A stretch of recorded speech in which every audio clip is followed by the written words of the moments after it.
Director గారు వస్తారనుకుంటే ఎవరో hero వచ్చారు స్టేజ్ మీదకి. అవును, ఆయన అద్భుతంగా డాన్స్ కూడా చేస్తారు. మొదటి సినిమాతో తన పవర్ ఏంటో చూపించారు. రెండో సినిమాతో పవర్ స్టార్తో కనిపించారు. జైలవకుశతో ఎన్టీఆర్ గారితో త్రిపాత్రాభినయం చేపించారు. తర్వాత వెంకీ మామతో థియేటర్ మొత్తం అరిపించారు. వాల్తేరు వీరయ్యతో కలెక్షన్ల వర్షం కురిపించారు. ఆయన పేరు బాబీ. అదిరిపోయే సినిమాలు తీయడమే ఆయన hobby. Good evening Dubai. Thank you gamma. Best director Waltair వీరికి రావడం చాలా ఆనందంగా ఉంది.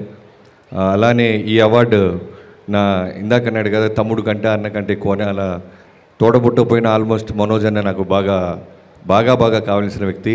సుమగారు, నిజంగానే మీరు చెప్తున్నప్పుడు నా ప్రీ రిలీజ్ ఈవెంట్స్ అన్నీ గుర్తొచ్చినాయి ఒక్కసారిగా. సో దుబాయ్లో మిమ్మల్ని చూడగానే మళ్ళీ చిన్న ఆనందం. ఇంతమంది తెలుగోళ్ళు స్టేజ్ మీద మళ్ళీ మన తెలుగోళ్ళు, చాలా హ్యాపీగా ఉంది. Thank you gamma. Once again love you. Grander than you've seen forever.